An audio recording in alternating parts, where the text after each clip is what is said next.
Bonjour à tous, merci à vous d'être avec nous sur France 3 Provence-Alpes pour Dimanche en politique. 2 chiffres qui illustrent une situation qui est une vraie question de santé publique. Un Marseillais sur 6 souffre d'obésité et en 10 ans, l'obésité a progressé de plus de 200% en région Provence-Alpes-Côte d'Azur. Dimanche en politique d'aujourd'hui, depuis le service nutrition de l'hôpital de la Conception à Marseille, avec beaucoup d'invités qui vont nous rejoindre dans un instant. PACA mange mal, point d'exclamation. Élément de réponse avec ces quelques Marseillais que nous avons rencontrés au hasard et qui nous livrent le menu de leur midi. Écoutons-le. Ce que je vais manger à midi, c'est du boudin aux pommes, accompagné d'un écrasé de pommes de terre et sans oublier un bon verre de vin rouge. On va faire une salade avec des steaks hachés pour les enfants. Voilà. Je compte manger certainement du quinoa avec des courgettes et une viande, sûrement. Une viande blanche, parce que je mange plus de viande rouge. J'envisage de manger peut-être des tripes à la mode de Caen. Salade, de tomates, plein de crudités et une bonne viande aussi. Moi, je vais prendre un hamburger. Professeur Valero, bonjour, merci à vous d'avoir accepté notre invitation. Vous êtes responsable du service nutrition, lieu où nous nous trouvons actuellement. Docteur Bégu, bonjour, vous êtes médecin nutritionniste. Je voudrais qu'on revienne sur ce qu'on vient de voir et d'entendre. Ça vous paraît équilibré, pas équilibré ? Le menu des gens là, qui viennent de s'exprimer. Alors un premier commentaire, comme il ne faut pas stigmatiser les patients obèses qui le sont souvent dans leur quotidien, je crois qu'il ne faut pas là aussi stigmatiser les aliments. Si on essaie de faire passer quelques messages, il n'y a pas d'aliments parfaits, il n'y a pas d'aliments dangereux. Ce qui est très important, c'est l'équilibre alimentaire à la fois dans son quotidien et à la fois de façon un peu plus chronique. Et il y a 2 notions très importantes, c'est l'apport calorique, là aussi qui doit être personnalisé, vraiment adapté à chaque individu en fonction notamment de son activité physique. Et la deuxième, une notion qui est aussi très importante dans l'alimentation, c'est la notion de sensation alimentaire, qu'on a beaucoup perdu. Alors, c'est la question que j'allais vous poser. Quand on écoute ces gens-là, il y a une notion qui revient systématiquement, c'est la notion de plaisir. On a le sentiment que ces gens-là cuisinent en fonction du plaisir qu'ils vont éprouver. Est-ce que le plaisir qu'on éprouve lorsqu'on mange est compatible avec une alimentation équilibrée ? Oui, je pense. C'est vraiment une notion très très importante puisque le plaisir va permettre au cerveau et à l'estomac de communiquer entre eux et d'atteindre le niveau de rassasiement qui va permettre d'avoir la sensation que le repas est terminé ou en tout cas que le plat qu'on est en train de manger nous a été suffisant. Les tripes à la mode de Caen, je reprends un exemple qui a été cité, alors je ne sais pas ce que c'est à la mode de Caen, ça doit être une sauce peut-être particulière, c'est ça ? Oui. Ça c'est sain, c'est équilibré, ça, parce qu'on a le sentiment que les tripes, c'est pas terrible. Le problème, c'est qu'on ne peut pas considérer, on peut tout à fait se faire plaisir sur des tripes à la mode de Caen, mais il y a tout ce contexte, c'est-à-dire on peut faire un repas de fête, tout le monde fait des repas de fête, donc c'est pas ça qui va au final pénaliser la personne, c'est vraiment un déséquilibre chronique qui va s'installer. Mais le déséquilibre, il s'installe comment ? Alors, il s'installe par... Il y a des choses qu'il ne faut pas mélanger, par exemple. C'est-à-dire qu'on peut manger des tripes à la mode de Caen, mais avec des frites, ça, c'est pas bien. C'est un mélange qui lui, est très néfaste. C'est ça ? Vraiment, sur un repas, on peut imaginer des combinaisons parfois farfelues. C'est plus dans l'apport chronique en aliments où il faut effectivement privilégier certaines catégories alimentaires et en réduire d'autres de façon globale. Sur plusieurs jours. Ouais. Alors, on parle d'obésité, mais à partir de quel point on estime qu'on est obèse ? C'est quoi la référence ? Alors, c'est un calcul, donc c'est pas forcément toujours accessible. C'est assez complexe d'ailleurs. Voilà. Ça s'appelle l'IMC. L'IMC, voilà, l'indice de masse corporelle. Alors, c'est quoi l'IMC ? C'est votre poids en kilogrammes, divisé par votre taille en mètres, et le résultat redivisé par votre taille en mètres, ce qui donne un chiffre qui est au-dessus de 30. Au-dessus de 30, on est considéré comme obèse. Voilà. Ouais, et en dessous de combien on est considéré comme maigre ? On est considéré comme normal en dessous de 25. D'accord. En surpoids entre 25 et 30. Et en obésité sévère, voire très sévère, au-dessus de 35 ou 40. Donc ça, ce sont des paramètres qu'il faut surveiller de façon régulière. Mais enfin, ça se voit visuellement. C'est-à-dire que quand on a tendance à prendre du poids, est-ce que ça veut dire qu'on a un taux d'IMC qui est proche de celui qui se rapproche de l'obésité ou pas ? Pas forcément. Alors, il est très important de suivre le poids, je pense en particulier aux enfants. parce que c'est toujours plus difficile de perdre beaucoup de poids et l'idée initiale serait de prévenir la prise de poids. Donc il faudrait être alerté dès qu'il y a des prises de poids, ne serait-ce que de quelques kilos, essayer de voir les circonstances qui font qu'il y a une prise de poids et pouvoir agir dès ces stades-là pour justement éviter que le poids s'aggrave et qu'on se retrouve avec des patients qui ont un surpoids ou une obésité de plus en plus sévère. Alors je voudrais revenir sur les 2 chiffres que j'évoquais en début d'émission. Un Marseillais sur 6 souffre d'obésité, ce qui est énorme. Est-ce qu'on arrive à savoir où l'obésité, qui est une maladie, est plus importante qu'ailleurs? Est-ce qu'il y a une différence par quartier, par exemple? Est-ce que les quartiers nord sont plus touchés que les quartiers sud, c'est-à-dire les quartiers plus défavorisés que les quartiers qui le sont plus? Alors il y a des notions importantes. Ouais. On sait qu'actuellement, il y a 50% des Français, des adultes français qui ont des soucis de poids. Surpoids ou obésité, il y a 17% d'obèses en France de façon générale, ce qui correspond exactement au taux d'obésité dans les Bouches-du-Rhône. Le nord de la France est relativement attaqué par l'épidémie d'obésité et on va dire le sud-ouest un peu moins. Ce qu'on sait, c'est que c'est très corrélé au niveau socio-économique des personnes. Et donc évidemment, dans des foyers, dans des quartiers où il y a plus de personnes défavorisées, on sait que l'obésité est plus importante. C'est-à-dire qu'on se nourrit plus mal dans ces quartiers-là que dans les quartiers plus favorisés, c'est ça? Exactement. Donc on a plus tendance à consommer de ce qu'on appelle vulgairement de la junk food. Moins de diversité alimentaire surtout, probablement, puisque les fruits et légumes sont souvent des aliments plus onéreux. Mais ce qui va être probablement défavorable sur le plan alimentaire strict, mais qui n'est pas le seul élément en cause dans l'apparition d'un surpoids et d'une obésité, ça va être le fait d'avoir une alimentation pas suffisamment diversifiée. Une alimentation saine, c'est une alimentation qui, évidemment, coûte plus cher? Oui, aujourd'hui, oui, clairement. Vrai problème, vrai problème. Ça paraît d'ailleurs même insoluble, quoi. On ne voit pas comment on peut régler ça. Il y a des équipes qui travaillent sur la façon de manger équilibré avec des revenus relativement modestes, mais il y a tout un apprentissage, bien évidemment, pour apprendre à se nourrir de façon équilibrée. Et là aussi, il faut du temps pour faire ses courses et acheter des produits équilibrés. Voilà, donc c'est un peu les difficultés qu'on voit au quotidien. Autre chiffre, augmentation en 10 ans, à l'échelle de la région Provence-Alpes-Côte d'Azur, plus 200%. J'avais le sentiment, et comme beaucoup, qu'on était dans une partie du territoire national où justement on mangeait plus sain qu'ailleurs. C'est faux ça, je pense à l'huile d'olive, je pense aux poissons. Non, je crois finalement ça ne se justifie pas.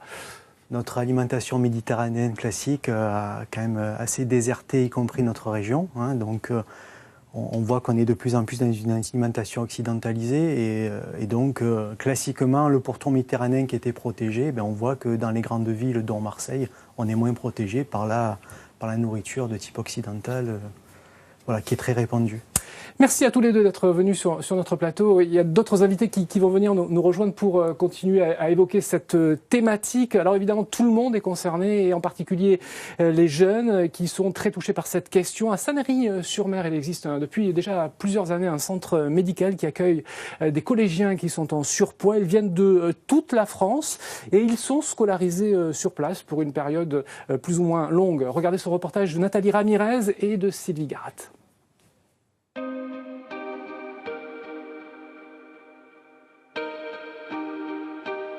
Encore, allez Carolina, allez. Des activités simples pour retrouver le goût de l'effort. Moi je passe pas 2 fois, c'est bon, ça fait 3 fois que je passe 2 fois. Difficile pour ces adolescentes, handicapées par leur poids, ou complexées, certaines avaient tout simplement renoncé au sport. C'était quoi les railleries des copains, des copines? Genre tu es nulle, t'es grosse, tu sais rien faire et tout. Ouais, va courir, sale grosse vache. Ici, plus aucune différence, chacune à son rythme avance. En moyenne, elles feront 7 à 8 heures de sport par semaine. C'est 2 fois plus que dans un collège classique. On va vraiment partir de zéro et petit à petit, on va augmenter les objectifs et les exigences. Mais beaucoup d'encouragement et il faut les rassurer. Lutter contre l'obésité, c'est aussi réapprendre à mieux manger. Ici, pas de régime, mais un repas sous contrôle. Au menu de la cantine, radis gratin dauphinois et steak à la crème. En une semaine, certaines ont déjà perdu 2 kilos. Elles sont très pressées, donc elles ont peut-être tendance à esquiver le repas, ne pas tout manger pour perdre plus vite. Et après, elles se rendent compte en parlant avec les diététiciens ou même les anciens du centre que ces techniques-là ne fonctionnent pas et que là, on est dans une perte de poids sur du long terme et pas sur 1 mois ou 2 mois. Direction le dortoir. Pour aider ces collégiennes à retrouver une meilleure hygiène de vie, elles sont toutes en internat. Les séjours peuvent durer de 3 mois à 1 an, un sacrifice qu'elles assument. Les gens nous regardaient toujours de travers avant par rapport à notre poids, nos rondeurs. Aujourd'hui, un peu moins. Comme une fois qu'on a bien perdu, c'est sûr, ça fait plaisir d'avoir un autre regard sur nous. De la fierté et une estime de soi retrouvée, même si parfois, un seul séjour ne suffira pas à vaincre l'obésité. Professeur Dutour, bonjour, merci à vous d'être avec nous, responsable du centre spécialisé obésité pour la région Provence-Alpes-Côte d'Azur. Aude Gravier, bonjour, vous êtes nutritionniste, merci à vous également d'être avec nous. Professeur, juste une question sur les jeunes femmes qu'on vient de voir et d'entendre.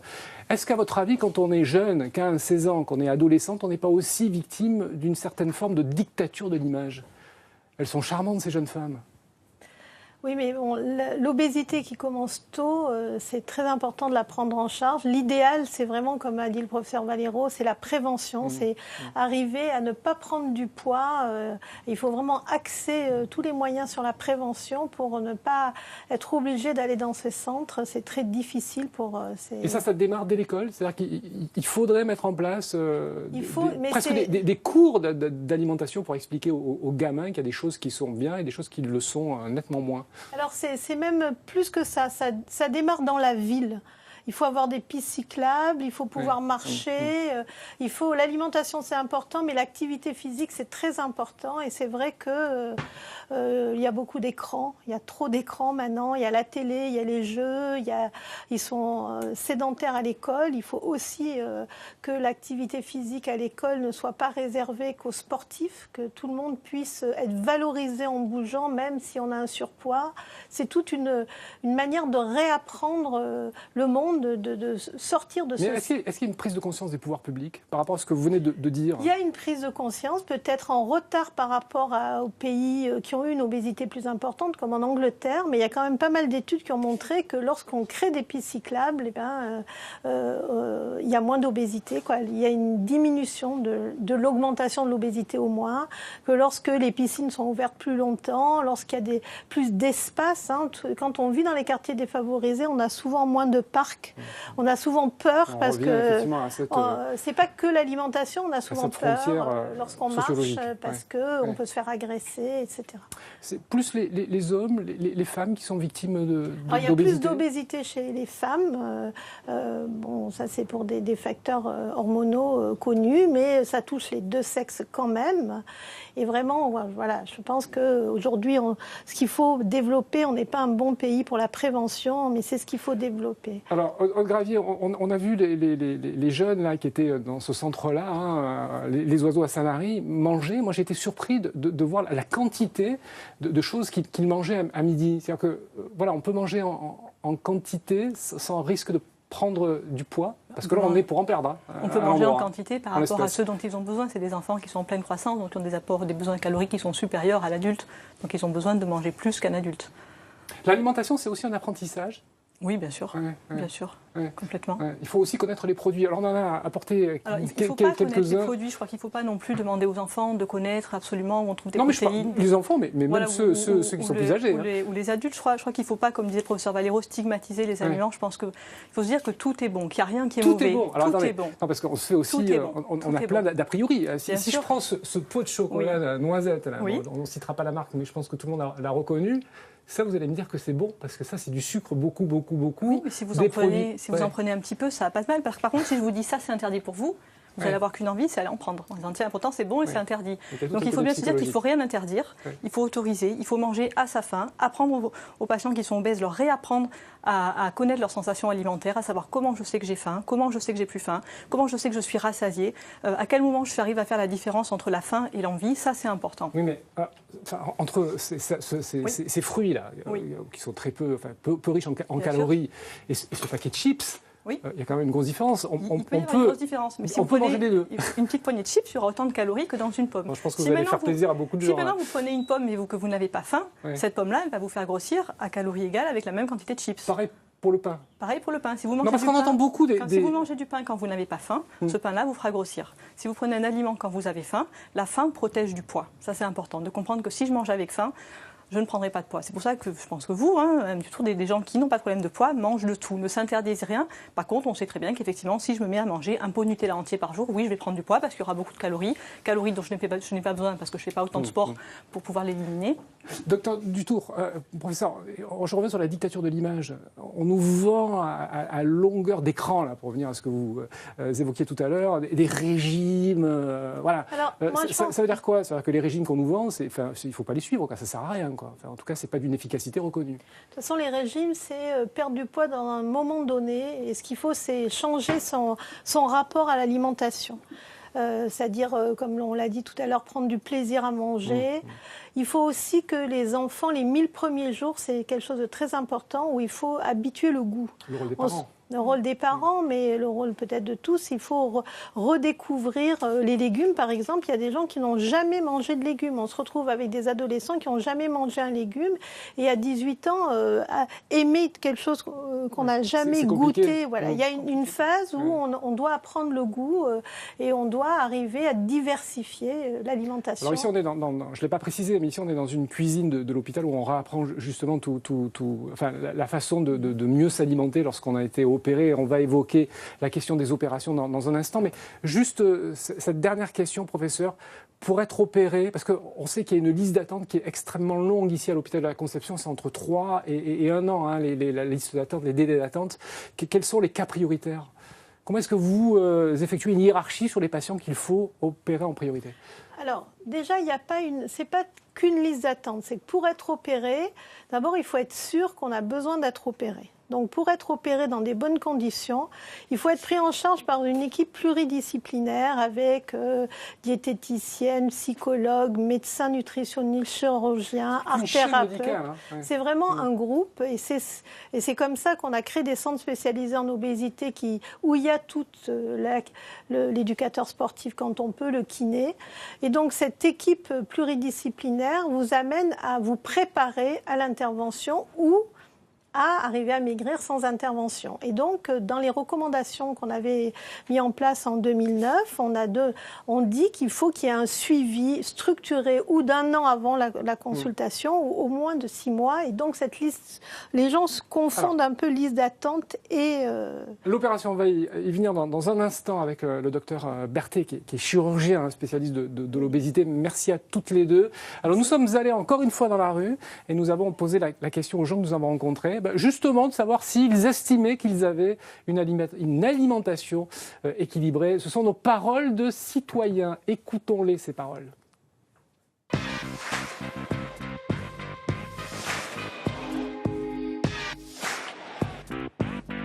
Pensez-vous que votre alimentation est équilibrée? Pas toujours. J'essaye la plupart du temps d'avoir une alimentation équilibrée.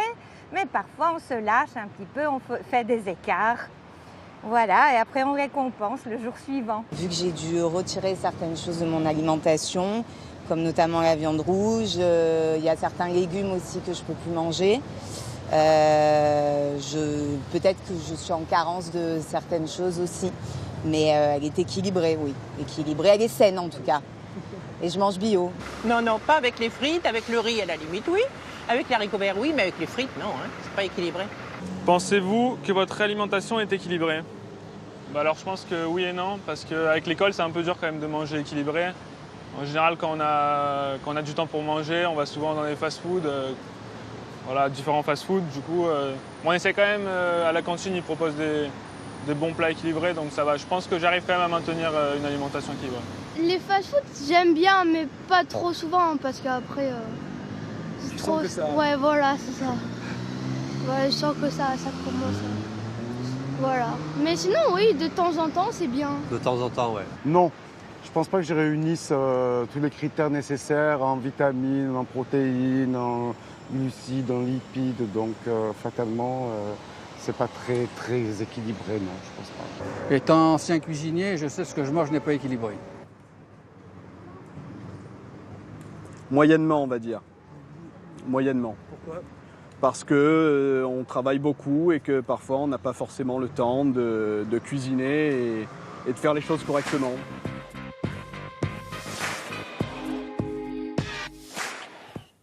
Docteur Berthet, vous êtes chirurgien spécialiste de l'obésité. Juste en réaction à ce que l'on vient de voir et d'entendre, c'est assez fou de voir à quel point les gens sont conscients du fait qu'ils ne mangent pas forcément très équilibré. Tout à fait, et je crois que cette chirurgie, justement, complète ce qui a été dit.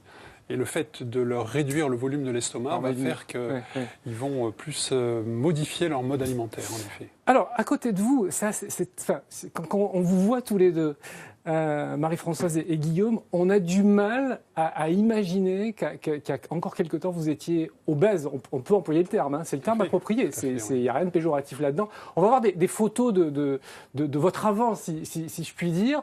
Vous les avez opérés tous les deux, c'est un couple. Une première question à vous, et puis on y reviendra avec vous, et à vous Guillaume, et à vous Marie-Françoise. C'était important de vous faire opérer tous les deux, parce que vous étiez tous les deux forts. Oui, tout à fait. Alors au départ, c'était un concours de circonstances de se faire opérer tous les deux, mais en fait, au final, ça nous apporte beaucoup, et on peut comme ça se soutenir et puis aller de l'avant et se motiver l'un l'autre. Guillaume, perd de poids de combien ? 54. 54 kilos. À date d'aujourd'hui, 54. On a été opéré le 28 février. Ouais. Donc on a perdu beaucoup en 4-5 mois. Et bon, là, la perte est beaucoup moins importante, mais la silhouette se change. Elle change depuis 2-3 mois, elle se change. Et ça vous coûte une fortune en renouvellement de garde-robe. C'est ça. Tout ce qu'on ne met pas dans la nourriture, on le met dans l'habillement. Docteur, c'est pas dangereux une perte de poids aussi importante ? Moi j'ai toujours entendu dire perdre trop de poids comme ça aussi rapidement, c'est pas bon pour la santé. Alors, si vous faites le geste, j'imagine qu'il n'y a aucun risque, mais développez s'il vous plaît. En fait, si vous voulez, il y a plusieurs façons de maigrir, mais il faut savoir que ces interventions vont amener un amaigrissement progressif qui va s'étaler sur à peu près 1 an. Et puis au bout d'1 an, il y aura une stabilisation du poids.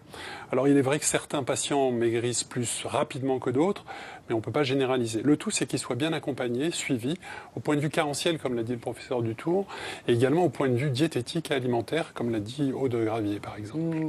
Psychologique, il faut que tous les deux, voilà, c'était important qu'on puisse se soutenir psychologiquement. C'est-à-dire qu'il y a tout un sens du terme. Ça, c'est un facteur qu'il ne faut pas négliger. Hein. Au double sens du terme, on a la chance d'avoir un couple qui a été opéré le même jour, d'ailleurs. Il se trouve que j'en ai opéré 2 autres. C'est un élément important. Mais il y a également le fait que les obèses, quand ils ont beaucoup maigri, ont une transformation de leur image. Et il est important de les prendre en charge sur le plan psychologique. Ça a été quoi l'élément déclencheur pour tous les deux ? Qu'est-ce qui fait qu'un jour, vous avez dit, bon, là, c'est plus possible, il faut qu'on se fasse opérer parce qu'on ne peut pas continuer à vivre comme ça ? C'est déjà parce qu'on a une fille et on veut la voir grandir. Et on veut pouvoir faire beaucoup de choses avec elle. Ouais. Et quand on est en... Et là, c'était pas en l'état, là, c'était pas... Enfin, avant, c'était pas possible. Un exemple tout simple, si vous voulez faire de l'acrobranche, à 140 kg, vous pouvez pas grimper... 140 kg, vous pesiez 140 kg ? Non, je fais 147. 147 kg. Et vous ? Moi, 112. 112 kg. Et aujourd'hui ? 70. Voilà. Et vous ? 92. Ouais. Docteur, alors on sait qu'il y a 3 techniques d'opération qui sont pratiquées, l'anneau, alors je lis le sleeve, hein, c'est ça ? La sleeve, oui. La sleeve, oui, et le bypass. Et le bypass, en effet, oui. Ces 3 opérations qui sont complètement différentes les unes des autres, et en fonction du patient, on décide de pratiquer plutôt l'une que l'autre, c'est ça ? Voilà, tout à fait. Il y en a 2, pour aller vite, il y a une technique restrictive, on diminue le volume de l'estomac, c'est l'anneau et la sleeve. Oui. Et à côté de ça, il y a une intervention mixte qui réduit le volume de l'estomac et qui transforme une modification de l'absorption des nutriments. Donc elle a un effet métabolique, elle nécessite plus de contraintes, plus de suivi. Donc c'est les 2 options. Je voulais juste faire un commentaire sur ce que vous avez dit. Vous avez insisté sur la perte de poids. Mais sachez que dans l'effectif des patients qu'on opère, il y a des gens qui ont une hypertension, un diabète, un syndrome d'apnée du sommeil, et le fait de les opérer, de les faire maigrir, fait disparaître ces comorbidités qui reviennent à 5 milliards d'euros par an. Oui, c'est ça, la sécurité sociale. Oui, absolument. Vous mangez normalement aujourd'hui ? Vous avez un régime strict et... on n'a pas de régime. Pas de régime. Oui, non, mais c'est vrai qu'effectivement, Aude Gravier nous a dit, vous pouvez manger c'est juste tout ce que vous voulez. Voilà. Les quantités qui changent. Avant, quand vous allez dans un... Je vais dire que tout le monde prend un fast-food, vous mangez les offres avec le burger supplémentaire gratuit, ça ne me dérangeait pas de le manger. Maintenant, ce qu'on fait, c'est qu'on prend un menu enfant, peut-être pour 2 même. D'accord, mais vous continuez à aller dans les fast-foods, à manger des hamburgers? Oui, tout à fait. Voilà. On a des amis, des enfants qui y vont, donc on ne va pas se restreindre à aller dans ce genre d'endroit. Parce que le problème, c'est que quand vous allez dans un restaurant, vous demandez un plat pour 2 personnes, ça passe mal. Ça passe mal. Ça passe mal. Et quand vous prenez un plat pour une personne, que vous jetez la moitié ou 3/4 du plat parce qu'il est trop copieux, ça fait du gâchis alimentaire et c'est pas.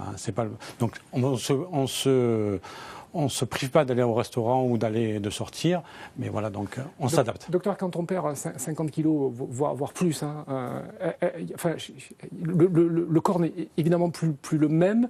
Est-ce qu'il y a un suivi chirurgical après? Je pense à de la chirurgie esthétique pour je sais pas, peut-être la peau qui s'est distendue, je pense, autour de l'abdomen, entre autres. Ou la poitrine pour les femmes. L'élément important, c'est que le patient arrive dans un parcours patient, il arrive comme ça, à ce problème d'obésité. Il est pris en charge par les équipes médicales et diététiciennes. Il est amené à l'intervention par moi-même. Il perd un certain poids. Et au terme de cette perte de poids, il aura accès à une possible chirurgie réparatrice pour le remettre un petit peu dans la situation où il était avant qu'il soit obèse. Et l'ensemble de ce parcours patient fait l'intérêt de cette structure ici présente à l'hôpital de la Conception, où il est possible d'avoir également les chirurgiens plasticiens. Alors, chose claire, ici, on est à l'assistance publique. C'est-à-dire que ce sont des opérations qui sont des opérations remboursées, pour être clair. La poitrine des femmes aussi? Non. Actuellement, sont pris en charge et sur accord de la Sécurité sociale en temps de préalable les membres supérieurs et inférieurs, et la paroi abdominale. Parce que pour la poitrine, il faut une réduction mammaire et il faut un certain poids pour valider cette chose-là. Comme on les fait maigrir, on n'a pas toujours le quota de poids exigé par la Sécurité sociale. C'est un geste c'est une renaissance pour vous? J'allais dire, c'est un geste que, évidemment, vous ne regrettez pas, mais est-ce que votre vie vraiment a changé? Ah oui, complètement. Puis on est suivi aussi par un kiné. Le kiné balnéo, ça nous permet de reprendre goût de bouger, de faire plein de choses. Et puis, on se motive tous les deux à savoir combien de kilomètres on a marché par jour. Vraiment, on a... Alors, docteur, il reste 40 secondes d'émission, très rapidement. On sent un couple épanoui.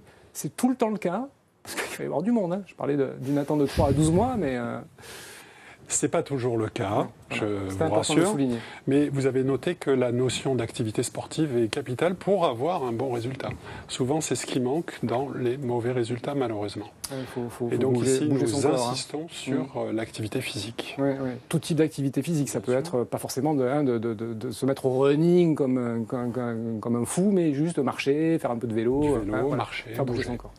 Merci à tous, merci à vous de nous avoir accueillis à l'hôpital de la Conception. Voilà, c'est terminé. On se retrouve évidemment dimanche prochain à partir de 11h30 sur France 3 Provence-Alpes et nous parlerons de l'économie de la nuit. Passez un très bon dimanche, un très bon après-midi avec nous en notre compagnie. Merci de votre fidélité. Au revoir.